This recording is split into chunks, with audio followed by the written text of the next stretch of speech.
Let me talk a little bit about how to do that. Most people want a protocol. They want the rules of what I do. First I set it up this way, then I do it this way. Let's use chakra healing for an example. First I go with this chakra, it's this certain color, it's this certain note. Then I go to the next one. But we don't get ill in a linear fashion, and we don't heal in a linear fashion. So to be really effective, it's going from being a noun to a verb is one of the most important things. So let's start with, when Missy talks about getting into the consciousness, you are expanding and becoming more than just yourself. So I'm more than Sandy.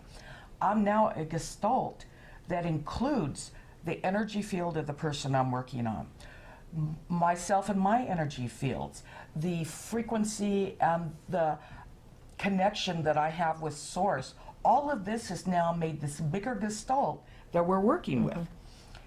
So in that, I'm getting Sandy out of the way, and I'm becoming the verb of healing, the verb of listening, the verb of what needs to be done.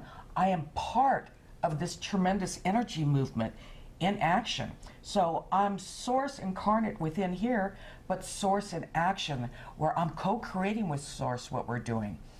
And Source goes into, what does this person need? What is for their highest good? Maybe their highest good is, I start here, then I go here, then I go there, and I move it all around as I'm achieving balance, little by little. At each point, there's a new level of balance, a new level of where the distortion is, a new level of what you're bringing to it as you do it. And you have to be able to listen. That's where the verb of listening is, to be able to know. See, this is how we develop intuition. This is how we develop those knowings. It's closing the words out of the mind that try to micromanage you and direct you. That's what protocol and rules do. They're very good because they remind you of what not to do. They remind you of not how to cause harm. But there's a point where you go back just doing something and you become it. And we're hoping to teach you how to become it, because that's when you do true healings. That's when you do the true balance of bringing it all together for the person. This is where you get to the point where hopefully it won't be recreated. Right. So you're in this space, you're listening, and that's what Mel is talking about.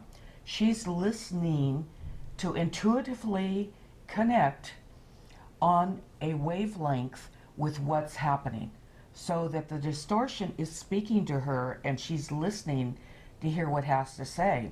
So she, in her intuitive wisdom, then hears maybe C minor, and maybe that isn't quite right, so she goes maybe to C major. But she goes back and forth as she hears, and it could be going from a note to note like this, or she's guided to go in and out. But it's the skill of listening. It's more than just doing. You must hear what's happening. Well, what's so interesting is that when you get into the space of the right note, it feels like there's this whole expansion inside going on, as if you went into an empty bathroom and sang. You know how your voice always sounds good in the bathroom, and it feels that way inside the head, as if there's this, as if now my head is a whole resonating chamber of the sound, and that's when I go, oh. And I can hear then all these different overtones going on. And so I call it being in the God space when you're in there. And I think you're hearing openings too. Right. You can hear, it's not like hitting a wall and bouncing back now. It's opening to flow, so it's like it echoes and echoes and echoes. Well, I'll hear it sometimes also. It'll be like little blips. When the sound is getting through blockages, I'll hear little blip, blip, blip in my head. And I used to wonder what those were when I would, let's say, be in the shower and vocalize. You know, I would be and think, oh, my voice sounds so rusty today. And then all of a sudden it would get clear. And sometimes I would, when my head hurt, and I would sound, and I would direct the sound towards the head, trying to get things loose, and I would start hearing little blips, and all of a sudden I went, aha! Well, not exactly aha, but you know, it was like a revelation that. So that's what it sounds like, you know. So each of the step of the way, when you work on yourself and experiment with sound, those ahas will come to you, and all of a sudden you'll think, oh, so that's what that is. That's how sound is operating for me. And that's the importance. Do you hear her say for me? You need to develop what it's going to sound like to you, what it's going to be, what's your feedback to know where you are in the process. And it's a discipline. It takes time. It takes training. You don't just walk in, once a month and work on somebody and expect to be able to do this. You have to practice yourself. When I do the healing with my hands, I know when it's flowing. I know when it's hot or cold. I know when it's stopped. I know what it means because I've worked with it over and over and over. And Mel does this continuously. So she figured out what the blips meant. She figured out the going in and out. And you're going to take these things that she's suggesting for you and go home and somehow make it yours. Incorporate it into your work. Try. Get a friend to lay down and work on them. Ask them for feedback. What did you feel? What did you notice? Those are the things that tell you how effective you are. But it's like anything else. You want to learn to play the piano, you practice. You want to be a healing, a listening, or a healing, and the verb, Right. you practice. But always before you start anything is get into that state of connecting with your higher aspect of self so that you can bring the consciousness of God source in you and as you into the healing. Cool. Let's do you didn't do the tuning Okay, fork. right. And so there's a couple of other things that I want to show you, and one is with the tuning fork and one is with the drum. Nice. So we'll do the I tuning. love the tuning fork. Well, I have a whole set of tuning forks. This just happens to be a 360 hertz. And Explain a little bit about the hertz so people know what that means. well, okay, the hertz cycles. It's just the speed at which.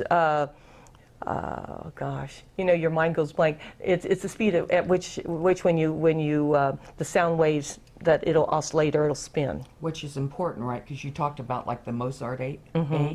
Well, no, it was actually called the Verdi A. Okay. And the reason why it was called the Verdi A, and that was A equals 432, Okay. is because Verdi said that, and Verdi was, for those that don't know, was a composer, was an opera composer, and he did operas like Aida and such. But what he said is that the natural sound tone of the human voice was really if you're going to use the A, that was a natural tone for the voice, and that it was A32. And it wasn't until later on that, and it had to do with the Nazis out of Germany. One of the guys in charge there decided that they wanted the instruments to start being tuned at 440. And so 440 is really an unnatural way of tuning, and when people in opera and things started having problems with voices because now all of a sudden everything was tuned up a bit, and yes, it's eight hertz cycles, but still there's a big difference. And I remember growing up, Missy has perfect pitch, and she has this wonderful voice, but her A is the 432. Yeah, I always had a problem with when my teacher would say, sing an A, and it was always flat, and I couldn't understand why, if I was so into sound, and why I couldn't do it. Now, there's a difference between, actually it's not really perfect pitch, it's called relative pitch. Okay. Because perfect pitch means that once you're trained or once you're attuned, let's say, to 440, then you're always going to hear it as 440. You cannot go down and do it 432. But I guess you could see I had a perfect pitch on a different scale, On the one that worked for you. On the one that worked for me.